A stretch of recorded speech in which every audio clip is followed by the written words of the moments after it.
The shy farmer had never believed the frontier could surprise him anymore, not after losing his parents to fever. Not after years of battling drought that cracked the soil like broken pottery. Not after burying two brothers lost to a winter blizzard that devoured livestock and hope in equal measure. Yet on that quiet morning, as fog lifted from the plains like a curtain rising on an unknown world, he saw her taller than any woman he could have imagined. Tall enough that for a moment he wondered if she were carved from the ridge itself, a monument abandoned by some ancient tribe. Her long dark hair moved in the wind like a river, her expression neither hostile nor welcoming, only impossibly lonely. His wagon wheel had sunk deep into mud softened by last night's storm.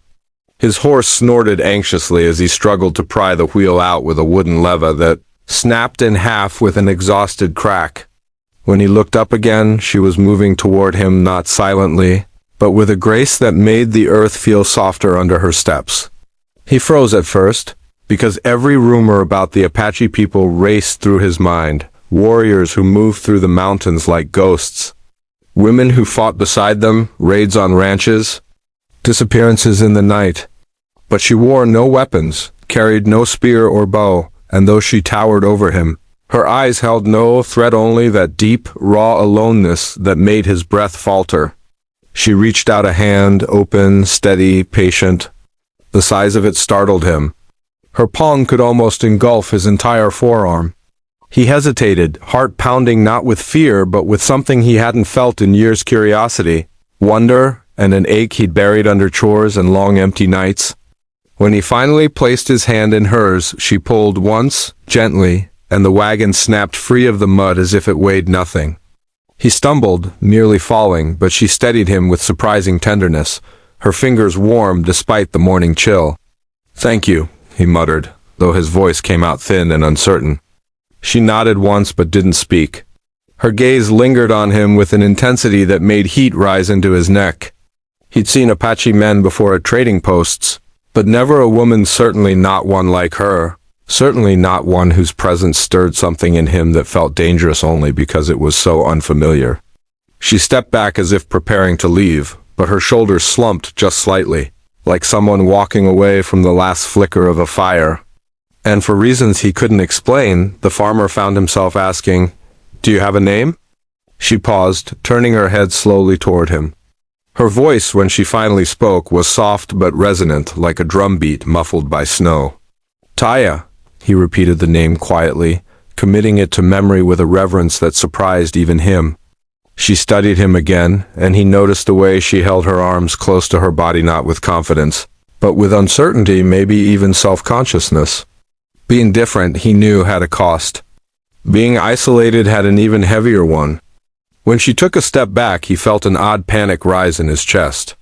He knew she didn't belong on his land, not by law, not by custom, not by the invisible line between their worlds, but the thought of her disappearing into the vastness of the plains felt wrong, like watching the last warm light of day vanish behind a storm. "Wait, Taya," he said softly, not commanding, not pleading, just hoping. She paused again, and this time he noticed something unexpected, a faint shimmer in her eyes, a vulnerability she tried to hide behind her height and strength. "Are you alone out here?" he asked carefully. Her jaw tightened, and she looked away toward the distant mountains.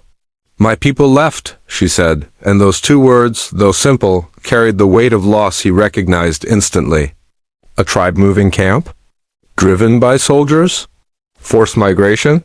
He didn't ask. He could see that whatever had happened, it had left her severed from her world. He knew that feeling too well. "You don't have to walk away," he said quietly, surprising himself with his own boldness. "Not yet." She blinked, almost as if she didn't understand the kindness. Then she took a cautious step forward, as if testing whether the earth would crack beneath the choice. They stood only a few feet apart now, though he still had to tilt his head back to look at her face.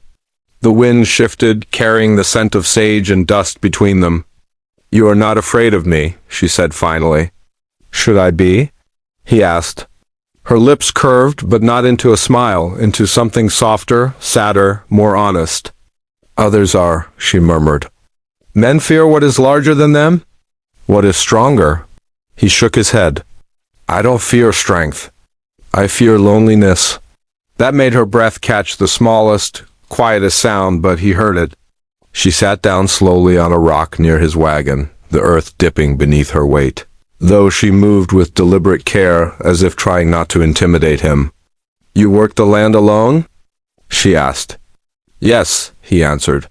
Since my family passed. She nodded, absorbing every word like they were pieces of a puzzle she'd been trying to solve about him. She told him then haltingly, in fragments, how disease swept through her camp, how her tribe dwindled, how the last group left without her because they believed she carried bad luck, cursed by spirits for being born different. Her voice didn't break, but her hands curled into fists, the only sign of pain she couldn't hide. He stepped closer, not touching her, just letting her feel he wasn't going anywhere. Different isn't cursed, he said quietly. Different is just, rare. She looked up at him with something like wonder, as if no one had ever spoken to her like that. The sun climbed higher, warming the plains, drawing the two of them into a silence that felt shared rather than empty. When he asked if she wanted food, rest, shelter, she didn't answer with words. She simply nodded once, slow and grateful, and the loneliness in her eyes softened for the first time. As they walked toward his small farmhouse, he matched his steps with hers, not caring that her shadow swallowed his or that she stood nearly a head and a half taller. All he cared about was that for the first time in years, he wasn't walking alone, and neither was she. In a world divided by fear and survival, two people who didn't belong anywhere had somehow found a place in each other's footsteps, their quiet bond forming not through force, but through loneliness meeting loneliness on an open frontier that had room for both kinds of broken hearts. The fire crackled softly between them, throwing warm light across the lonely stretch of prairie. The shy farmer sat stiff-backed on an old blanket, unsure where to put his hands, unsure how close he should sit, unsure of everything except one truth. He had never met anyone like her. The giant Apache girl sat across from him, her knees drawn slightly inward, even though her height made her seem to take up the entire horizon. The flames danced in her long dark hair, and her eyes soft, uncertain, almost frightened, despite her size held stories he could not begin to imagine. She had saved him earlier that day, lifting his wagon wheel as if it weighed nothing, brushing mud from her palms like it was dust. And afterward she had simply walked beside him in silence, guiding him away from the marshland, as though she'd been waiting for him. She wasn't like the others he had met in these wild lands. There was no arrogance in her height, no pride in her strength. If anything, her size embarrassed her. He could see it in the way she kept her shoulders slightly hunched, as though trying to shrink herself down to fit the world's expectations. But in the quiet flickering of the campfire, she finally lifted her head, her voice trembling as she spoke her first honest words since they met. It hurts. Being without a man, she whispered, and each syllable fell like a stone in his chest. He didn't breathe at first. He didn't know how to. Her voice was vulnerable aching, even, and it stripped away every frontier rule he'd ever been taught. She was not seducing him. She wasn't trying to frighten him. She was telling him something she carried like a wound. Something she had probably kept hidden for years. He swallowed hard. Ma'am, he began slowly, you don't owe me that truth.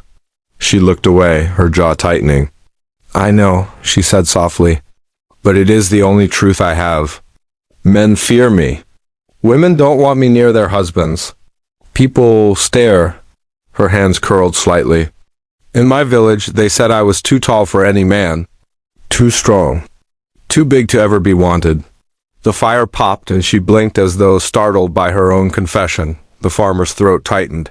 He had never imagined a woman like her could feel unwanted. To him, she looked carved from courage and old gods. And yet she sat before him like a child, admitting her loneliness. When she finally met his eyes again, something inside him broke loose. No woman had ever looked at him like she did, not with desire. Not with expectation, but with raw hope. For most of his life he had been invisible, a quiet man tending to a quiet patch of land, speaking softly to cattle that listened better than people. Women in town overlooked him. Bigger men pushed him aside. He wasn't bold or brave or tall or impressive, but in her eyes, he was someone worth confessing to. Slowly, gently, he took his coat from beside him and placed it over her shoulders. She froze, stunned. "You're not alone anymore," he said. "Not out here."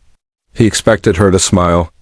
Instead, her breath hitched a tiny, startled sound, and she looked down as though the coat weighed more than his wagon wheel. For a long moment she sat still, letting the warmth settle over her body. Then, with a trembling hand, she gripped the edge of the coat as though it were something sacred. "No one has ever offered me warmth," she said faintly. The farmer's heart cracked. "Well, I reckon you deserve it."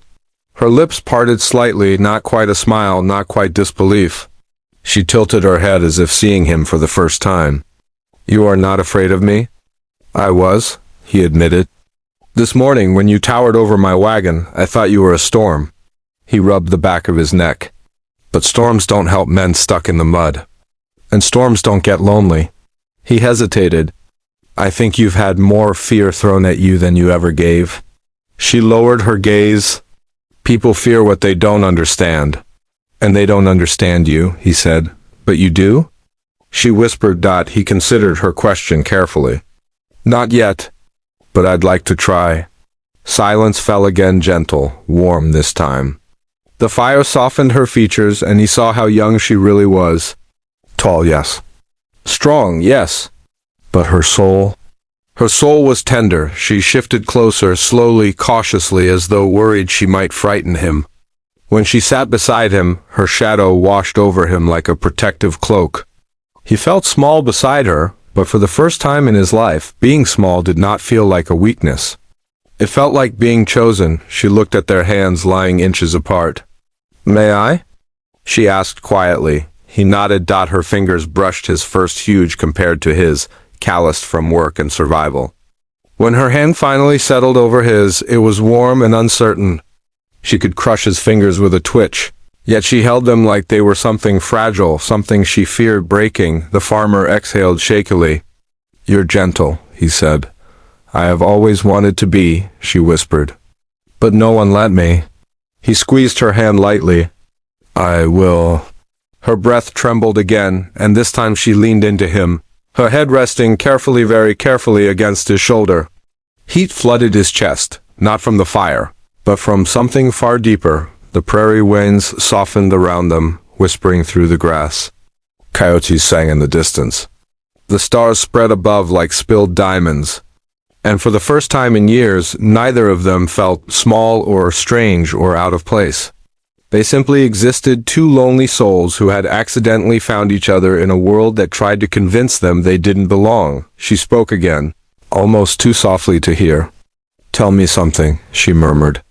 "If I stayed near your farm, would that frighten you?" He didn't answer at first. He took her hand in both of his, feeling the warmth of her skin, the steadiness of her pulse. Then he looked up at the sky and breathed the truth he had never dared say aloud. "No," he whispered. "It would make me feel safe." Her breath caught, and then, finally, she smiled, a real smile, soft, radiant, filled with a hope she had buried long ago. The night wrapped around them gently. And the shy farmer realized something with absolute certainty. The world had given them both little kindness. But somehow, out here on the open plains, they had found the beginning of something fragile, unexpected and wild. Something that felt like love.